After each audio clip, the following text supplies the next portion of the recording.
ാണെങ്കിൽ ഒന്നുമില്ല, റേഷൻ കടയിൽ ഒന്നുമില്ല. അപ്പം ഈ രീതിയിൽ നടത്തിയ ഈ വിനോദയാത്ര നടത്തും. ഒരു ഉപ്പും മുളകും മേടിക്കാൻ റോഡിൽ ഇറങ്ങാനും പറ്റിയല്ല. അവരുടെ ഗുണ്ടകളുടെ കളിയാണ്. അപ്പോൾ കല്ലെടുക്കണം, വാളെടുക്കണം. ഈ പിണറായി ഈ വിനോദയാത്ര തുടങ്ങിയ പിന്നെ വഴിയിൽ നടക്കാൻ നിവൃത്തിയില്ല. അപ്പോൾ ഇത് രാഷ്ട്രീയം എന്ന് പറഞ്ഞാൽ അല്ലെങ്കിൽ നമുക്ക് ഇവിടെ വാർത്തയിൽ കാണാതെ വീടുകൾ തകർക്കൽ, ആൾക്കാരെ തല്ലി തകർക്കൽ, ചെത്തത്തി മുക്കണ ഇതെല്ലാം രാഷ്ട്രീയമാണോ? രാഷ്ട്രീയമാണ്. എൻ്റെ ഒന്ന് പിടിച്ച് കാണിക്കുക, ആരാ ചോര പിടിക്കുകയെന്ന്. ക്ഷേമ പെൻഷൻ കിട്ടാൻ വൈകിയതിൽ പ്രതിഷേധിച്ചുള്ള മറിയക്കുട്ടിയുടെ പ്രതികരണങ്ങൾ നമ്മൾ കണ്ടതാണ്. അമ്മച്ചി കോടതിയെ സമീപിച്ചു. കോടതി പറഞ്ഞു മറിയക്കുട്ടിയെ പോലുള്ളവരാണ് കോടതിക്ക് VIP. പെൻഷൻ നൽകാൻ പറ്റില്ലെങ്കിൽ അവർക്ക് മുന്നോട്ട് പോകാനുള്ള സംവിധാനങ്ങൾ ഒരുക്കാൻ സർക്കാർ തയ്യാറാകണം തുടങ്ങിയ കാര്യങ്ങളൊക്കെ പറഞ്ഞു. ഇന്ന് രാവിലെ കോടതി ഇത് വീണ്ടും ഹർജി പരിഗണിക്കുമ്പോൾ സർക്കാർ നൽകിയ വിശദീകരണം എന്നത് ഇത് രാഷ്ട്രീയ പ്രേരിതമായ ഒരു ഹർജിയാണ്, അല്ലാതെ മറ്റൊന്നും അതിന് പിന്നിലില്ല. രാഷ്ട്രീയപരമായ ചില കുറ്റപ്പെടുത്തലുകൾക്ക് വേണ്ടിയുള്ള ഹർജിയാണ്. ഒപ്പം ഫണ്ടിൻ്റെ അപര്യാപ്തതയുണ്ട് എന്ന കാര്യം കൂടി സമ്മതിക്കുന്നുണ്ട്. അതേസമയം കോടതി അടുത്ത നിമിഷങ്ങളിൽ, ഇപ്പോൾ സമയം 2:15 കഴിഞ്ഞു, ഈ സമയങ്ങളിൽ കോടതി വീണ്ടും അത് പരിഗണിക്കാൻ വരികയാണ്. എന്ത് നിർദ്ദേശമാണ് കോടതിയുടെ ഭാഗത്തു നിന്നുണ്ടാവുക എന്നാണ് നമ്മൾ കാത്തിരിക്കുന്നത്. ഇപ്പോൾ പ്രോപ്പർ ചാനലിൻ്റെ ശ്രീ MK ഹരിദാസ്, ഒപ്പം തന്നെ ശ്രീ റെജി ലൂക്കോസ് എന്നിവർ നമുക്കൊപ്പം ചേരുന്നുണ്ട്. ആദ്യം ശ്രീ ഹരിദാസിലേക്ക്. ശ്രീ ഹരിദാസ്, എന്തായാലും കോടതിയുടെ ഭാഗത്തുനിന്ന് ഒരു കർശന രൂപത്തിലുള്ള നിർദ്ദേശം തന്നെ വരാൻ സാധ്യതയുണ്ട് എന്ന് മനസ്സിലാക്കുന്നു. കോടതിയുടെ നിരീക്ഷണങ്ങൾ കഴിഞ്ഞ ദിവസങ്ങളിലൊക്കെ അങ്ങനെയാണ്. അത് ഇപ്പോൾ CPM നേതാക്കളൊക്കെ പലപ്പോഴും അത് കോടതി കയ്യടി വാങ്ങാനാണ്, അല്ലെങ്കിൽ മാധ്യമത്തിൽ തലക്കെട്ട് വരാൻ വേണ്ടിയിട്ടാണ് കോടതി ഇങ്ങനെ പറയുന്നതെന്ന വിമർശനം വരെ ഉന്നയിച്ചതായി കണ്ടു. ഇങ്ങനെയൊക്കെ പറഞ്ഞ്, അല്ലെങ്കിൽ ഇത് രാഷ്ട്രീയ പ്രേരിതമാണ് എന്നൊക്കെ പറഞ്ഞ് അവർ ഉയർത്തിയ പ്രശ്നത്തിൻ്റെ ഒരു ഗൗരവം അത് കുറയ്ക്കാൻ കഴിയുമോ? അതൊക്കെ വെറും തോന്നലല്ലേ. അല്പത്തരത്തിലുള്ള ഈ അവരുടെ സ്വത്ത് വിവരങ്ങളും അവര് ഏക്കർ കണക്കിന് ഭൂമിയുടെ ഉടമസ്ഥരാണെന്നുള്ള ഇപ്പം നമ്മൾ പറയില്ലേ ദുർവ്യാഖ്യാനങ്ങളും, അതുമാതിരി തന്നെ ഈ അനാവശ്യമായിട്ടുള്ള 1000 രൂപ എന്നുള്ളത് 1600 രൂപയാക്കിയിട്ട് ഈ ക്ഷേമ പെൻഷൻ കൂട്ടേണ്ട ഒരു സാമ്പത്തിക സാഹചര്യവും ഇല്ലാത്തൊരു സംസ്ഥാനത്ത് എടുത്തുചാടി അത്തരം ഒരു തീരുമാനം എടുക്കുക വഴി കൃത്യമായിട്ടത് കൊടുക്കാൻ കഴിയാത്തൊരു വിഷയത്തിന് സമരം ചെയ്തൊരു വയോവൃദ്ധയെ അങ്ങേയറ്റം അപമാനിക്കുന്ന തരത്തില് വാർത്താ മാധ്യമങ്ങളിലും സമൂഹ മാധ്യമങ്ങളിലും അങ്ങേയറ്റം അപമാനിച്ച ആ സ്ത്രീയെ അവസാനം ഒരു രാഷ്ട്രീയ പരിവേഷം ചാർത്തിക്കൊണ്ട് കോടതിയിൽ പറയാനൊക്കെ എങ്ങനെയാണ് സാധിക്കുക ഇവർക്ക്? അവരുടെ ഇനിയുള്ള കാലം സത്യത്തിൽ പറഞ്ഞു കഴിഞ്ഞാൽ അവരെന്ത് ചെയ്യണം എന്ന് പറയാം, അവരെ ഈ സർക്കാർ സ്പോൺസർ ചെയ്യണം. അവരുടെ എല്ലാ ജീവിത ചെലവും ഇനി സർക്കാരിന്റെ വകയാവണം. സർക്കാരിന്റെ വകയാവണം എന്ന് പറയുമ്പോൾ കേരളത്തിലെ നികുതിദായകരുടെ പൈസയാണല്ലോ, സർക്കാരിന്റെ പോക്കറ്റിൽ നിന്നൊന്നും പോകുന്നില്ലല്ലോ. ഈ സർക്കാർ ഇപ്പൊ ഈ നവകേരള യാത്രയ്ക്ക് പൊടിക്കുന്ന, ഒരു ദിവസം പൊടിക്കുന്ന പൈസയുടെ 10 മിനിറ്റ് പൊടിക്കുന്ന പൈസ ഉണ്ടെങ്കിൽ തന്നെ ഇത്തരത്തിലുള്ള ഒരുപാട് മറിയക്കുട്ടിമാർക്ക് അവരുടെ പെൻഷൻ വിതരണം ചെയ്യാമെന്നിരിക്കുകയാണ് ഈ ഒരു സംഭവം. അപ്പൊ അവർക്കൊരു രാഷ്ട്രീയ പരിവേഷം. ഇനി നമുക്കൊരു കാര്യം ചെയ്യുക ദിവേഷ്, അവർക്കൊരു രാഷ്ട്രീയമുണ്ട് എന്ന് വെക്കുക. അവർക്കൊരു രാഷ്ട്രീയമുണ്ട് എന്ന് വെച്ച് കഴിഞ്ഞാൽ തന്നെ ഇത്തരത്തിൽ പൊള്ളയായ വാഗ്ദാനങ്ങൾ നൽകിയിട്ട് സർക്കാർ അത് പാലിക്കാതിരിക്കുന്ന സാഹചര്യത്തില് ഈ പ്രായത്തിലും കരുത്തേകിക്കൊണ്ട് ഒരു സമരം, ഒറ്റയാൾ സമരം നടത്താൻ ഒരു സ്ത്രീ, മറ്റൊരു വൃദ്ധ അവരുടെ കൂടെ ഉണ്ടായിരുന്നു, ഇപ്പൊ അവരെ കാണാനില്ല. ഇത്തരത്തിലൊരു സമരം നയിച്ചിട്ട് അത് നേടിയെടുക്കാനാവും. അവർക്ക് ഇപ്പൊ 2 മാസത്തെ പെൻഷൻ നേരിട്ട് വീട്ടിൽ കൊണ്ട് കൊടുക്കണം, നമ്മൾ കണ്ടതല്ലേ. അത് നേടിയെടുക്കാനാവുമെന്ന് ഈ കേരളത്തിലെ, ഈ ഇന്ത്യയിലെ, ഈ ലോകത്തിലെ വയോവൃദ്ധരായ സകല ജനങ്ങൾക്കും ഒരു സന്ദേശം നൽകി അവരെ ഇത്തരത്തിൽ രാഷ്ട്രീയമായിട്ട് കൈവാരി തേക്കുന്നത് എന്തിനാ? അവർക്ക് രാഷ്ട്രീയമുണ്ട് എന്ന് തന്നെ വെക്കുക. പിന്നത്തെ അപവാദ പ്രചരണം എന്താ? ഇവർക്ക് ഈ ലക്ഷക്കണക്കിന് രൂപ വക്കീൽ ഫീസ് കൊടുത്തിട്ട് ഈ കോടതിയിൽ ഈ കേസ് വാദിക്കാൻ വെറുതെയാണ് പ്രതീക്ഷ. ഞാൻ പറയണത് കേൾക്കൂ ദയവ് ചെയ്തിട്ട് ദിവേഷ്. അതായത് ഞാൻ 10 പൊതു താല്പര്യ ഹർജി കേരള ഹൈക്കോടതിയിൽ നടത്തിയിട്ടുള്ള വ്യക്തിയാണ്. എന്റെ 5 പൊതു താല്പര്യ ഹർജിക്കും കോടതിയിൽ കെട്ടിവെക്കേണ്ട നിസ്സാരമായ തുക മാത്രം വാങ്ങിയിട്ട് ആ കേസിന്റെ മെറിറ്റില് എനിക്ക് സൗജന്യമായിട്ട് വാദിച്ചു തന്ന വക്കീലന്മാരുണ്ട്. അപ്പൊ ഇവര് ലക്ഷക്കണക്കിന് രൂപ ഫീസ് കൊടുത്തിട്ടാണ് ഈ വിഷയത്തിന് കോടതിയിലേക്ക് പോയത് എന്ന് പറയുന്നത് ശുദ്ധ അസംബന്ധമാണ്. ഒരു നല്ല വക്കീലിന്റെ സന്മനസ്സുകൊണ്ട് അവർ കോടതിയിൽ എത്തി എന്നാണ് ഞാൻ ഇന്നലത്തെ ചർച്ചയിൽ, മാതൃഭൂമിയുടെ ഇതേ സമയത്ത് ചർച്ചയിൽ പങ്കെടുത്തിട്ടുണ്ടായിരുന്നു. അതിനുശേഷം അന്വേഷിച്ചപ്പോൾ അവരൊരു ഫീസ് വാങ്ങിയിട്ടല്ല വക്കീൽ ഇതിന് പങ്കെടുക്കുന്നത്, ഈ കോടതിയിൽ ഹാജരായിട്ടുള്ളത്. അതുമാതിരി തന്നെ ഇത്തരത്തിലുള്ള ദുർബലരായ വിഭാഗത്തിന് എന്തെങ്കിലും സഹായം ചെയ്യാൻ വേണ്ടിയിട്ട് എല്ലാവർക്കും താല്പര്യം ഉണ്ടാവും. അപ്പോ അവര് കോടതി പറഞ്ഞത് അവർ VIP ആണെന്നാണ്. ഞാൻ അവരെ വിശേഷിപ്പിക്കുന്നത് അവർ VVIP ആണ്. അവർ സമൂഹത്തിന് മാതൃകയാണ് എന്ന് മാത്രമല്ല, ഇവിടുത്തെ സ്ത്രീ ശാക്തീകരണത്തിന്റെ ശക്തിയാണ്. കോടിക്കണക്കിന് രൂപ ചെലവാക്കിയിട്ട് സ്ത്രീകൾക്ക് വേണ്ടി നവോത്ഥാനത്തിന്റെ മതിൽ സൃഷ്ടിച്ച് ഈ സർക്കാരിന് നേരെയുള്ള വലിയൊരു ചൂണ്ടുവിരലായിട്ടാണ് അവർ നിൽക്കുന്നത്. ഒരുപക്ഷെ ഒരുപാട് വരുന്ന സാധാരണക്കാർക്ക് പല രാഷ്ട്രീയ കാരണങ്ങളാൽ, പേടികളാൽ പറയാൻ മടിക്കുന്ന, ധൈര്യമില്ലാത്ത ചില കാര്യങ്ങൾ അവർ വളരെ സധൈര്യം തുറന്നു പറഞ്ഞു വന്നത് ഒരു വലിയ വാസ്തവം തന്നെയാണ്. ഞാൻ അങ്ങയിലേക്ക് വരാം. ശ്രീ റെജി ലൂക്കോസ് കൂടിയുണ്ട്. ശ്രീ റെജി ലൂക്കോസ്, അവരുന്നയിച്ച വിഷയം നമുക്കറിയാം. ഇപ്പോൾ ശ്രീ എം കെ ഹരിദാസ് പറഞ്ഞ പോലെ നമുക്ക് താങ്ങാൻ കഴിയുന്നൊരു പണം കൊടുക്കാം എന്ന് പറയുന്നതല്ലേ നല്ലത്. ഇത് ഞങ്ങൾ ഇത്രയുമാക്കി ഉയർത്തി, ഞങ്ങൾ കഴിഞ്ഞ സർക്കാരിനേക്കാൾ ഇത്രയധികം ഉയർത്തി എന്ന് പറഞ്ഞിട്ട് പിന്നെ കുറേ കാലങ്ങളോളം കുടിശ്ശിക വരുത്തുന്നതിലും ഉള്ളത് മര്യാദയ്ക്ക് കൊടുക്കാനുള്ള ഒരു സാമ്പത്തിക സ്ഥിതി സർക്കാരിനുണ്ടോ എന്ന് ആലോചിക്കാമായിരുന്നു. അത് പോട്ടെ, ഇങ്ങനെ കൊടുക്കാമെന്ന് പറഞ്ഞു. അങ്ങനെ ഒരു പരാതിയുമായി പ്രതിഷേധവുമായി രംഗത്തെത്തിയ ആളെ ഏതൊക്കെ രീതിയിൽ അവരെ അപമാനിക്കാൻ ശ്രമിച്ചു. അവസാനം ഇപ്പോൾ കോടതിയിൽ പറയുന്നത് ഇത് രാഷ്ട്രീയ പ്രേരിതമാണെന്ന്. പകരം എന്താണ് സർക്കാരിന് സംഭവിക്കുന്നത്? സാമ്പത്തിക പ്രശ്നങ്ങളാണോ? ഇത് മറ്റ് സാങ്കേതികമായി കേന്ദ്രത്തിൽ നിന്ന് ഫണ്ട് കിട്ടാനുള്ള പ്രശ്നങ്ങളുണ്ടോ? ഇതൊക്കെ കാരണങ്ങളായി നിരത്താതെ ഇതൊരു രാഷ്ട്രീയ പ്രേരിതമാണെന്ന് പറഞ്ഞ് എങ്ങനെ സർക്കാർ ഇങ്ങനെ കോടതിയുടെ മുമ്പിൽ എത്തുന്നു? അല്ല ദിനേശ്, നമ്മളൊരു കാര്യം മനസ്സിലാക്കണം. രാഷ്ട്രീയ പ്രേരിതമാണെന്നുള്ള പരം പിന്നെ ആ അമ്മയുടെ പ്രതികരണങ്ങളിൽ നിന്ന് കഴിഞ്ഞ കുറെ നാളുകളായിട്ട് നമുക്ക് വളരെ വ്യക്തമായിട്ടറിയാം. അത് കോടതിയിൽ വളരെ വ്യക്തമായ രീതിയിൽ സർക്കാർ അത് ബോധിപ്പിച്ചു. ഇതാണ് വിഷയം.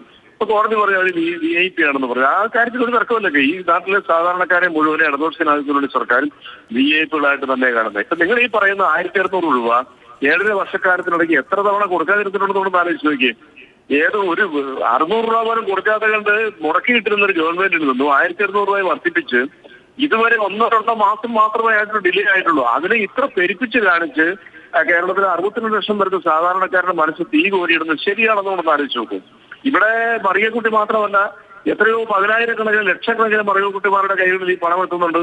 ഇതേ മറിയക്കുട്ടിയുടെ തന്നെ അന്ന് അവർ തെരുവ് നാടകം നടത്തിയപ്പോൾ പിച്ചുചട്ടിയുമായി കോൺഗ്രസ് പ്രവർത്തകർക്കൊപ്പം അടിമാലിയിൽ അവര് ഇതുപോലെ ഈ ഒരു പ്രകടനം നയിച്ചപ്പോൾ അതിനുശേഷം അത് വാർത്തയാക്കി ഇടതുപക്ഷത്തിനോട് വിരോധമുള്ള മാധ്യമങ്ങൾ അത് കൊട്ടിഘോഷിച്ചു. അത് കഴിഞ്ഞിട്ട് ആദ്യത്തെ ഗഡുവായിട്ട് തന്നെ അവർക്ക് ആ പണം കൊടുത്തപ്പോൾ അവരുടെ കൈകൾ കൊണ്ട് തന്നെ ആ പണം പ്രദർശിപ്പിക്കുകയും തനിക്ക് ഗഡുവായി ഇപ്പൊ ആദ്യ കുടിശ്ശികയുള്ള 2 ഗഡു കിട്ടിയെന്ന് അവർ പരസ്യമായിട്ട് പറയുകയും ചെയ്തു. ഇതിപ്പോ നിങ്ങൾ മനസ്സിലാക്കേണ്ട പറയുമ്പോൾ വസ്തുതകൾ മുഴുവൻ നമ്മൾ മനസ്സിലാക്കണ്ടേ. നമ്മൾ എവിടെയെങ്കിലും നിന്ന് കാര്യങ്ങൾ പറഞ്ഞാൽ പോരല്ലോ.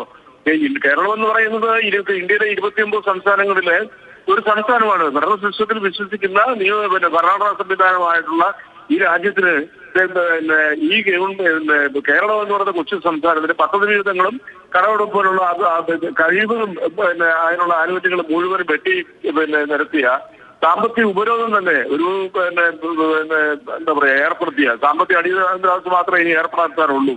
അപ്പൊ സാമ്പത്തിക ഉപരോധം ഒരു ശത്രുരാജ്യത്തിനോട് ഒരു കാണിക്കാത്ത രീതിയിൽ കാണിക്കുന്ന 57,400 കോടി കേരളത്തിന് കുടിശ്ശികയായി നൽകാനുള്ള ഈ കൊച്ചു സംസ്ഥാനത്തെ സാമ്പത്തിക അടിത്തറ തന്നെ ഇളകുന്ന രീതിയിലുള്ള തെറ്റുകൾ ചെയ്തിട്ട് അവരെ ആരെയും കുറ്റപ്പെടുത്താതെ കൊണ്ട് ഈ ഗവൺമെന്റ് കുറ്റപ്പെടുന്നില്ല. എന്താർത്ഥമുള്ളത്? അതുകൊണ്ടാണല്ലോ നവകേരള സദസ് ഇവിടെ ബഹുമാനപ്പെട്ട ഹരിദാസ് നവകേരള സദസ്സിന് വേണ്ടി പൊടിക്കുന്നത്. ഇതിപ്പോൾ എന്തു വന്നാലും കേന്ദ്രത്തിന്റെ തലയിലിടും, കേന്ദ്രത്തിന്റെ ഭാഗത്തു നിന്ന് ഫണ്ട് വീഴ്ചകളുണ്ടാകും, വരാൻ താമസമുണ്ടാകും. അതൊക്കെ പലപ്പോഴും അവർ പറയുന്നത് നിങ്ങൾ കണക്ക് കൊടുക്കുന്നില്ലാന്ന്. ഇത് ഈ കേന്ദ്രവും സംസ്ഥാനവും ഇങ്ങനെ തട്ടിക്കളിക്കുമ്പോൾ സാധാരണക്കാരനാണ് ഇവിടെ ഇത് ആരാണ് മര്യാദയ്ക്ക് കണക്ക് കൊടുക്കാത്തത്, അതോ കണക്ക് കൊടുത്തിട്ട് പൈസ തരാത്താണെന്ന് ആളുകൾക്ക് സംശയം തോന്നുന്ന നിലയിലാണ് ഇത്. ആ പ്രശ്നങ്ങൾ അങ്ങനെ എന്തെങ്കിലും സാങ്കേതികമായി കൃത്യമായ പ്രശ്നങ്ങളുണ്ടെങ്കിൽ അതൊക്കെ പരിഹരിച്ച് അതൊക്കെയല്ലേ കോടതിയുടെ മുമ്പിൽ അറിയിക്കേണ്ടത്. പകരം ഈ പരാതിയുമായി വന്നയാളെ അവരെ ഇകഴ്ത്തുന്ന രീതിയിലോ അപമാനിക്കുന്ന രീതിയിലോ ഉണ്ടായ സൈബർ ക്യാമ്പയിൻ അങ്ങേക്ക് തന്നെ അറിയാമല്ലോ എന്തൊക്കെ രീതിയിലായിരുന്നു ഇവിടെ കുട്ടികോഴിച്ച് നടന്നത് ഒരു പാവം അമ്മയെക്കുറിച്ച്. അപ്പോൾ ഇങ്ങനെയൊക്കെ നടത്തുന്നതിന് പേര് നിങ്ങൾ റിയാലിറ്റി എന്താണെന്ന് വെച്ചാൽ അത് പറഞ്ഞു. ഇതാണ് ഫണ്ടിൻ്റെ പ്രശ്നമുണ്ട്, സംസ്ഥാന സർക്കാരിൻ്റെ സാമ്പത്തിക സ്ഥിതി ഇതാണ്, ഇതൊക്കെ പറഞ്ഞല്ലേ കോടതിയുടെ മുമ്പിലാണെങ്കിലും വരേണ്ടത്. പകരം എന്തിനാണ് ഇതിന് മുഴുവൻ ഈ രാഷ്ട്രീയ ചായ കൊടുക്കുന്നത്? അല്ല, രാഷ്ട്രീയമല്ല, വസ്തുതകൾ പറയുന്നത് എന്തിനാ രാഷ്ട്രീയം അതിനകത്ത് കൂട്ടിക്കളിക്കുന്നത്? ഇപ്പൊ സിവിൽ ഉദ്ദേശിച്ച കാര്യം ഞാൻ അങ്ങോട്ട് പറയാം. അതായത് അവർക്ക് 1.5 ഏക്കർ സ്ഥലമുണ്ടെന്നും അവർക്ക് ജീവിക്കാനുള്ള സാഹചര്യം ഉണ്ടെന്നും ഒരു വ്യാജ പ്രചരണം ഉണ്ടായി. അതിൽ CPM പ്രവർത്തകരുടെ ഭാഗത്ത് നിന്ന് അങ്ങനെ തെറ്റുപറ്റി. പക്ഷെ CPM എന്ന് പറയുന്ന രാഷ്ട്രീയ പ്രസ്ഥാനം പരസ്യമായിട്ട് തന്നെ പറഞ്ഞു അത് തെറ്റുപറ്റിയതാണ്, അത് നിർവ്യാജം ഖേദിക്കുന്നത് പിൻവലിക്കണം എന്ന് പറഞ്ഞു. കേരളത്തിന്റെ മുഖ്യമന്ത്രി പിണറായി വിജയന് അദ്ദേഹം മുഖ്യമന്ത്രിയാകുന്നതിന് മുമ്പ് തന്നെ കുന്നംകുളത്ത് ഒരു വ്യാജ ഫോട്ടോ വന്നു. അദ്ദേഹത്തിന് ഏതാണ്ട് 10-30 കോടി രൂപയുടെ വീടുണ്ടെന്നും പറഞ്ഞുകൊണ്ട് ഈ പ്രചരിപ്പിച്ച കോൺഗ്രസ്സുകാരോ അന്നത്തെ മാധ്യമങ്ങളോ തിരുത്താൻ തയ്യാറായിട്ടില്ല. അതാണ് CPM എന്ന് പറയുന്നത്. തെറ്റുപറ്റിയ തിരുത്തും, അതാണ് CPM. രക്ഷാപ്രവർത്തനം തിരുത്താൻ മാത്രം തയ്യാറല്ലേ അങ്ങ് തുടരുക. എം കെ ഹരിദാസ്, ഇപ്പോൾ ശ്രീ റെജി ലൂക്കോസ് സൂചിപ്പിച്ചത് കേട്ടല്ലോ, ഇത് രാഷ്ട്രീയപരമായ ചില കാരണങ്ങൾ തന്നെയാണ് ഇതിന്റെ പിന്നിൽ. ഈ സർക്കാർ എത്രയോളം ശ്രമിച്ചു, അതിനെ കഴിഞ്ഞ സർക്കാരിൻ്റെ കാലത്ത് എന്തൊക്കെ പ്രതിസന്ധികളാണ് ഉണ്ടായത്, ഇതൊന്നും കണക്കാക്കാതെയാണ് ഇപ്പോഴത്തെ രാഷ്ട്രീയപരമായ ഈ കുറ്റപ്പെടുത്തലുകൾ എന്നൊക്കെയാണ് അദ്ദേഹം സൂചിപ്പിക്കുന്നത്.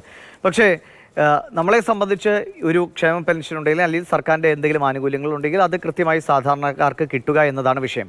അത് കിട്ടാതെ വരുന്ന സാഹചര്യങ്ങൾ സാമ്പത്തിക പ്രശ്നങ്ങളാകാം, മറ്റ് രാഷ്ട്രീയ കാരണങ്ങളാകാം. ഇതൊന്നും പൊതുജനത്തെ സംബന്ധിച്ച് സത്യത്തിൽ വിഷയമല്ല. പക്ഷേ അത് കോടതിക്ക് മുമ്പിലെങ്കിലും കൃത്യമായി അറിയിക്കാൻ സർക്കാരുകൾ തയ്യാറാകണം. കേന്ദ്രം എന്തുകൊണ്ട് ഫണ്ട് തരാൻ വൈകുന്നുണ്ടെങ്കിൽ എന്തുകൊണ്ട് കേരളം മര്യാദയ്ക്ക് കണക്ക് കൊടുക്കുന്നില്ലെങ്കിൽ അങ്ങനെ ഇതൊക്കെ ഇങ്ങനെ ഈ രണ്ട് സർക്കാരുകളും ഇങ്ങനെ പലതും പറഞ്ഞു നിൽക്കുമ്പോൾ ഇവിടെ സാധാരണക്കാരാണ് സത്യത്തിൽ വിഡ്ഢികളായി നടുക്ക് നിൽക്കുന്നത് അല്ലേ? രണ്ട് കാര്യങ്ങൾ ഇതിൽ മനസ്സിലാക്കണം. ഒന്ന്, ഈ കൊടുക്കുന്ന എന്ത് പെൻഷനായാലും അത് മുഴുവൻ കേന്ദ്ര സഹായം കൊണ്ട് കൊടുക്കുന്നതാണെങ്കിൽ അങ്ങനെയല്ലല്ലോ ഇവിടുത്തെ പ്രചരണം മുഴുവൻ സംസ്ഥാന സർക്കാർ ചെയ്യുന്നതാണ് എന്നാണ്. രണ്ടാമത്തെ കാര്യം, 57,400 കോടി രൂപയുടെ കണക്ക് ശ്രീ റെജി ലൂക്കോസ് പറഞ്ഞതുകൊണ്ട്, ശ്രീ റെജി ലൂക്കോസ്, നിങ്ങൾക്ക് ഇനി 60,000 കോടി രൂപ കേന്ദ്രം നാളെ തന്നു എന്ന് വിചാരിക്കുക. കേവലം 15 ദിവസത്തേക്കുള്ളിൽ അത് കായം കലക്കി കളയാനേ ഉള്ളൂ. കാരണം കൃത്യമായ സാമ്പത്തിക നിയന്ത്രണത്തോടു കൂടിയല്ല സംസ്ഥാനം പോകുന്നതെന്ന് ഗുലാത്തി സർവകലാശാലയുടെ പഠനത്തിൽ പുറത്തേക്ക് വന്നിരിക്കുകയല്ലേ. അത് താങ്കളുടെ കയ്യിലില്ലെങ്കിൽ ഞാൻ ആ ഗുലാത്തി സർവകലാശാലയുടെ പഠനത്തിന്റെ റിപ്പോർട്ട് ഞാൻ അയച്ചു തരാം. അപ്പൊ ഇത് അത്തരം ഒരു കാര്യങ്ങൾ പറഞ്ഞിട്ട് ഒരു വയോവൃദ്ധ കോടതിയിൽ പോയപ്പോൾ കോടതിക്ക് അത് അനാവശ്യമായ ഒരു കാര്യമായിട്ട് തോന്നിയിരുന്നുവെങ്കിൽ ഇന്നലെ പിഴ ചുമത്തിയിട്ട് ആ ഹർജി തള്ളുമായിരുന്നു. അങ്ങനെയല്ല അവർ പറഞ്ഞത്. ധാർമ്മിക മൂല്യങ്ങൾ ഉയർത്തിപ്പിടിക്കുന്ന ഒരു രാഷ്ട്രീയ സാഹചര്യം കേരളത്തിൽ നിലവിലുണ്ടായിരുന്നുവെങ്കിൽ ഇന്നലെ ഈ കോടതി വിധിയിൽ ആ കോടതി പരാമർശിച്ച കാര്യങ്ങൾ കേട്ടുകൊണ്ട് ധനകാര്യ വകുപ്പ് മന്ത്രിയെങ്കിലും രാജിവെക്കണം, മന്ത്രിസഭ തന്നെ രാജിവെക്കണം എന്നുള്ള അഭിപ്രായമാണ് എനിക്ക്. ഇല്ലെങ്കിൽ തന്നെ ധനകാര്യ വകുപ്പ് മന്ത്രിയെങ്കിലും നിലനിന്ന് മാറി നിൽക്കണം. അതായത് കോടതിയുടെ പരാമർശം അങ്ങനെ ഒരു രാഷ്ട്രീയ സാഹചര്യമൊന്നുമില്ല. അതൊക്കെ പണ്ടത്തെ പഴയ രാഷ്ട്രീയക്കാരിൽ ഉണ്ടായിരുന്നതാണ്. ഞാൻ അതിനെ അത്ര രൂക്ഷമായിട്ട് ഞാനത് പറയുന്നില്ല. അപ്പൊ കോടതിയിൽ ഇവരിപ്പോ പോയ കാര്യത്തിന് താങ്കൾ ഇപ്പോ ഇവിടെ പറഞ്ഞത് എന്താ? ഈ മറ്റേ ഇന്ധന സെസ് കൂട്ടുമ്പോൾ റെജി ലൂക്കോസ് എന്താ പറഞ്ഞിട്ടുണ്ടായിരുന്നു? 2% കൂട്ടുമ്പോ സാമൂഹ്യ സുരക്ഷാ പെൻഷനുകളും മറ്റു പെൻഷനുകളും കൃത്യമായി കൊടുക്കാൻ വേണ്ടിയിട്ടാണ് ഞങ്ങൾ ഈ ഇന്ധന സെസ് കൂട്ടുന്നത്. ഞാനും ശ്രീ റെജി ലൂക്കോസും നമ്മുടെ ദിവേഷും ഒക്കെ ഇന്ധന സെസ് സന്തോഷത്തോട് കൂടി കൊടുക്കാനുള്ള കാരണം എന്താ? അപ്പൊ പറയുന്ന ന്യായം എന്താ വെച്ചാൽ കേവലം ഇന്ധന സെസ് കൊണ്ട് ഇത് കൊടുക്കാൻ സാധിക്കുമോ? പിന്നെ എന്തിനാണ് ബജറ്റ് അവതരണത്തിൽ അങ്ങനെ ഒരു കാര്യം പറഞ്ഞത്? ഇനി ലോകത്തിലില്ലാത്ത നികുതിയാണ് നിങ്ങളിവിടെ മദ്യത്തിന് മേടിക്കുന്നത്. എനിക്ക് ആ മദ്യത്തിന്റെ നികുതിയുടെ കണക്ക് പറയണമെങ്കിൽ ആ പേപ്പർ വേണം. ഞാൻ കയ്യിൽ വെച്ചില്ല. റെജി ലൂക്കോസ് ഇത്തരത്തിൽ പ്രതികരിക്കുമെന്ന് അറിഞ്ഞെങ്കിൽ ഞാൻ കയ്യിൽ വെച്ചേർന്നു. ലോകത്തിലില്ല നികുതി മദ്യപന്മാരിൽ നിന്നും വാങ്ങുമ്പോഴും നിങ്ങൾ പറയുന്നത് എന്താ? ഈ നിലവിൽ സർക്കാർ കൊടുത്തുകൊണ്ടിരിക്കുന്ന പെൻഷനുകൾ കൊടുക്കാൻ വേണ്ടിയിട്ട് സർക്കാരിന് സാമ്പത്തിക സഹായത്തിന് മറ്റു വഴികളില്ലാത്തത് കൊണ്ടാണ്. അപ്പൊ പിന്നെ കേന്ദ്രത്തിന് കുറ്റം പറയുന്നതിന്റെ കാര്യം എന്താണത്? അപ്പൊ ഇത്തരത്തിൽ ഫണ്ട് കണ്ടെത്തിയിട്ട് അത് കൃത്യമായിട്ട് കൊടുക്കാൻ. പിന്നെ നിങ്ങൾ മറ്റൊരു കാര്യം മനസ്സിലാക്കുക, 19 മാസത്തേക്ക് 600 രൂപ ഈ പെൻഷന്റെ കുടിശ്ശികയുമായിട്ടാണ് മുഖ്യമന്ത്രി ഉമ്മൻചാണ്ടി ഇറങ്ങിപ്പോയത് എന്ന് പറയുന്നതിന് തീർച്ചയായിട്ടും. പക്ഷെ 600 രൂപ എന്നുള്ളത് 1000 രൂപയും 1600 രൂപയുമായിട്ടൊക്കെ വർദ്ധിപ്പിക്കുന്ന സാഹചര്യം വരുമ്പോൾ ഇത്തരത്തിൽ കൊടുക്കാൻ കഴിയുന്ന ഒരു സാമ്പത്തിക വരുമാനം നമ്മുടെ സംസ്ഥാനത്തിനുണ്ടോ എന്ന് നിങ്ങൾ എന്തുകൊണ്ട് ചിന്തിച്ചില്ല? മാത്രവുമല്ല, ഉമ്മൻചാണ്ടി സർക്കാർ ഇറങ്ങിപ്പോകുമ്പോൾ 3823 കോടി രൂപ നമ്മുടെ ഖജനാവിൽ ബാക്കിയുണ്ടായിരുന്നു. ഇന്ന് ഖജനാവിൽ തപ്പിക്കഴിഞ്ഞാൽ 1 രൂപയുടെ ഒരു കോയിൻ കിട്ടുന്ന അവസ്ഥയാണോ ഇന്നുള്ളത്? അപ്പൊ അവിടെയാണ് കോടതി ഇന്നലെ പറഞ്ഞത്, ആർഭാടങ്ങൾക്കൊന്നും ഒരു കുറവുമില്ലല്ലോ, ബാക്കി കാര്യങ്ങളൊക്കെ ഭംഗിയായി നടക്കുന്നുണ്ടല്ലോ. ഇത്തരത്തിലുള്ള പരാമർശം കോടതിയിൽ നിന്ന് ഏറ്റുവാങ്ങേണ്ടി വന്നിട്ടുണ്ടെങ്കിൽ ശ്രീമതി മറിയക്കുട്ടി നൽകിയിട്ടുള്ള ആ ഹർജിയും മറിയക്കുട്ടിയുടെ ആവശ്യത്തിനെയും രാഷ്ട്രീയ പ്രേരിതമായി കാണുന്ന ഇത്തരം വികലമായ കാഴ്ചപ്പാടിൽ നിന്നും താങ്കളെ പോലുള്ള ബുദ്ധിജീവികളെങ്കിലും പിന്മാറണമെന്നാണ് ഞങ്ങളെ പോലുള്ളവർക്ക് പറയാനുള്ളത്. കാരണം ഇവിടുത്തെ സപ്ലൈ സ്റ്റോറുകളിൽ സാധനങ്ങൾ കിട്ടുന്നില്ല, അല്ലെ സപ്ലൈകോ സ്റ്റോറുകളിലെ മാവേലി സ്റ്റോറുകളിലില്ല, സാധനങ്ങളൊന്നും കിട്ടുന്നില്ല. ഇതിനെതിരെ പ്രതികരിച്ചിട്ട് ഈ മറിയക്കുട്ടിയെ പോലെ സമരം നടത്താൻ ഇവിടുത്തെ എത്ര കോൺഗ്രസ് സ്ത്രീകൾ തയ്യാറായിട്ടുണ്ട്, കോൺഗ്രസ് അനുഭവമുള്ള സ്ത്രീകൾ തയ്യാറായിട്ടുണ്ട്, BJP അനുഭവമുള്ള സ്ത്രീകൾ തയ്യാറായിട്ടുണ്ട്. അപ്പൊ ഇത്തരത്തിൽ തനിക്ക് കിട്ടേണ്ട ആവശ്യത്തിന്, താങ്കളെ പറഞ്ഞതിനെ ഞാൻ തിരുത്തുകയാണ്, അവരെ അടിമാലിയിൽ സമരം നടത്തിയിട്ടുള്ളത് കോൺഗ്രസ്സുകാരുടെ കൂടെ ഒന്നുമല്ല, അവരുടെ കൂടെ അവരെക്കാൾ പ്രായം 2 വയസ്സ് കൂടുതലുള്ള മറ്റു സ്ത്രീയുമായിട്ട് പിച്ച തേണ്ടുന്ന വീഡിയോയെ ഞാൻ കണ്ടിട്ടുള്ളൂ. ഈ കോൺഗ്രസ്സുകാർ കൂടെ നടക്കുന്ന വീഡിയോ ഞാൻ കാണാത്തതാണോ എന്ന് എനിക്കറിയില്ല. അപ്പോ അത്തരത്തിൽ ജനങ്ങൾക്ക് ബുദ്ധിമുട്ട് അനുഭവിക്കുന്ന കാര്യങ്ങൾക്ക് പോലും ഇലക്ട്രിസിറ്റി ചാർജ് വർദ്ധിച്ചപ്പോൾ ഇവിടുത്തെ സ്ത്രീകൾ, നമ്മൾ ഗാർഹികമായിട്ട് നോക്കിക്കഴിഞ്ഞാൽ വീട്ടമ്മമാരെ എങ്ങനെയാണ് പ്രതിഷേധിച്ചിട്ടുള്ളത്? ഒന്നും പ്രതിഷേധിച്ചിട്ടില്ല. അതുമാതിരി തന്നെ ബസ് ചാർജ് കൂട്ടി, നിങ്ങൾ വെള്ളക്കരം കൂട്ടി, ആരും ഒന്നും പ്രതികരിക്കുന്നില്ല. അതൊരു ഹരമായി കണ്ട് ജനങ്ങളിൽ നിന്നും ചൂഷണങ്ങൾ മാത്രം നടത്തിക്കൊണ്ടിരിക്കുന്ന ഒരു സർക്കാരിനെതിരെ ഇത്തരത്തിലൊരു സമരം നടത്തിയ ഈ സ്ത്രീ ശാക്തീകരണത്തിന്റെ ഉത്തമ ഉദാഹരണമായ ഈ സ്ത്രീയെ രാഷ്ട്രീയ പ്രേരിതം എന്ന് പറഞ്ഞു അപമാനിക്കരുത്. അങ്ങ് പറഞ്ഞ വളരെ വളരെ കൃത്യമാണ്. ഈ രാഷ്ട്രീയ പ്രേരിതമാണെങ്കിൽ എന്തൊക്കെ പരിപാടികളിൽ ഇപ്പോൾ BJP ആണെങ്കിലും കോൺഗ്രസിനാണെങ്കിലും വലിയ പ്രതിഷേധങ്ങൾ ഉണ്ടാകാമായിരുന്നു. ഇപ്പോൾ നമ്മൾ കാണുന്ന പ്രതിഷേധം ഈ അടിയുടെ പേരിലുള്ള, അല്ലാതെ കൃത്യമായൊരു രാഷ്ട്രീയ വിഷയങ്ങൾ ഇതിലൊക്കെ ഉന്നയിക്കപ്പെടുന്നുണ്ടോ എന്ന് പോലും സംശയമാണ്. ഞങ്ങൾക്ക് അടി കിട്ടിയാൽ തിരിച്ചടിക്കുമെന്ന നിലയിലേക്ക് പ്രതികരണം പോവുകയാണ്. ശ്രീ റെജി ലൂക്കോസ്, സംസ്ഥാന സർക്കാർ ഇപ്പോൾ പറഞ്ഞത് ഇവിടെ ട്രഷറി പൂട്ടിക്കിടക്കുന്ന സാഹചര്യം ഉണ്ടായില്ലല്ലോ എന്നൊക്കെ നേരത്തെ ഇത്തരം വിഷയങ്ങൾ വന്നപ്പോൾ ഉന്നയിക്കപ്പെട്ടിട്ടുണ്ട്. പക്ഷേ 1 ലക്ഷത്തിന് മുകളിലുള്ള ചെക്ക് മാറരുത് എന്നാണ് ട്രഷറിയിലൊക്കെ നിശബ്ദമായി കൊടുത്തിരുന്ന നിർദ്ദേശം. അതിപ്പോഴാണ് അല്പം ഒരു റിലാക്സേഷൻ ട്രഷറിക്ക് കിട്ടിയത്. അപ്പോൾ വളരെ ഗുരുതരമായ സാമ്പത്തിക പ്രതിസന്ധി നമ്മുടെ സംസ്ഥാനത്തിനുണ്ട് എന്ന കാര്യത്തിൽ യാതൊരു തർക്കവുമില്ല. അത് എത്രയും വേഗം പരിഹരിക്കുക എന്നതാണ് ഇവിടുത്തെ സാധാരണക്കാരായ മനുഷ്യർക്കും ആഗ്രഹം, സർക്കാരും ആഗ്രഹം വേണ്ടത്. പക്ഷെ അതൊന്നുമില്ലാതെ ഇത്തരം ഈ രാഷ്ട്രീയ പ്രശ്നങ്ങളിലേക്ക് ഇപ്പോൾ മറിയക്കുട്ടി അമ്മച്ചി ചോദിച്ചിൽ എന്തെങ്കിലും തെറ്റു പറയാൻ കഴിയുമോ? ഇവിടെ സർക്കാരിന് ഇത്ര വലിയ യാത്ര നടത്താനും മറ്റു കാര്യങ്ങൾക്കുമൊക്കെ പൈസ ഉണ്ടല്ലോ, ഈ പെൻഷൻ കൊടുക്കാനാണോ ബുദ്ധിമുട്ട് എന്ന് ചോദിക്കുന്നതിൽ അവരുടെ ഭാഗത്തുനിന്ന് ന്യായമല്ലേ? ബാക്കി എന്തൊക്കെ കാര്യങ്ങൾ നടക്കുന്നു? ഇന്ന് ഞങ്ങൾ കൊടുത്ത അങ്ങയുടെ ശ്രദ്ധയിലേക്ക് പറയാണ്, മോക്ഷഗാത്ത് മൈതാനങ്ങൾ എന്ന മാതൃഭൂമി ന്യൂസ് ഇന്ന് പ്രേക്ഷകർക്ക് മുമ്പിലേക്ക് വെച്ച ഒരു പരമ്പരയുണ്ട്. എത്ര സ്റ്റേഡിയങ്ങളാണെന്ന് പറയുക കാട് പിടിച്ചു കിടക്കുന്നത്. മുഖ്യമന്ത്രി പോയതിൻ്റെ തൊട്ടടുത്ത് പോലുമുണ്ട് കാട് പിടിച്ചു കിടക്കുന്ന സ്റ്റേഡിയങ്ങൾ. അപ്പോൾ ഇതൊക്കെ പണിതിട്ട് പിന്നെ നോക്കാതെ നശിപ്പിച്ചു കിടക്കുന്ന സംവിധാനങ്ങളൊക്കെ ഉള്ളിടത്താണ് ഈ പെൻഷൻ കൊടുക്കാൻ കൂടി ഈ ഒരു ബുദ്ധിമുട്ടും അതിൻ്റെ പേരിലുള്ള രാഷ്ട്രീയ പോരും കാണുന്നത്. അല്ല, തീർച്ചയായിട്ടും അക്കാര്യത്തിലൊന്നും നമുക്ക് തർക്കമില്ല. കാരണം വെച്ചാൽ പ്രിയപ്പെട്ട ഹരിദാസ് സാറ് പറഞ്ഞ 1-2 വിഷയത്തോട് 100% യോജിപ്പുണ്ട്. വിമർശനങ്ങളാണ് ജനാധിപത്യത്തിന്റെ കാതലെന്ന് പറയുന്നത്. വിമർശനങ്ങളോട് മാത്രമേ ജനാധിപത്യം പരിപോഷിക്കപ്പെടുത്തുള്ളൂ. പക്ഷെ ബഹുമാനപ്പെട്ട സാറ് മനസ്സിലാക്കേണ്ട 2-3 കാര്യങ്ങൾ ഞാൻ പറയും. അടുത്ത കഴിഞ്ഞ 3 ദിവസം കൊണ്ട് പുറത്തു പോകുന്ന 2 കാര്യങ്ങളുണ്ട്. നമ്മുടെ സംസ്ഥാനത്തെ ഇങ്ങനെ കുറ്റപ്പെടുത്തുമ്പോൾ ദേശീയ തലത്തിൽ നമ്മുടെ സംസ്ഥാനത്തിന്റെ റേറ്റിംഗിനെ കുറിച്ച് പറയാം. അത് നിങ്ങൾ ഇടപെടരുത്. ഇന്ത്യയിൽ തൊഴിലെടുക്കാൻ ആൾക്കാർക്ക് ഏറ്റവും സന്തോഷമുള്ള സംസ്ഥാനം കേരളമാണ്.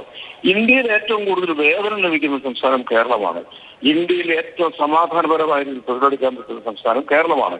ഇത് പിന്നെ ഇടതുപക്ഷ ജനാധിപത്യത്തിനുള്ള സർക്കാർ ഞങ്ങൾ പറയുന്നതല്ല. കേന്ദ്ര സർക്കാരിന്റെ റിപ്പോർട്ട് കഴിഞ്ഞ ദിവസം ദേശീയ മാധ്യമങ്ങളുടെ റിപ്പോർട്ട് ചെയ്തു.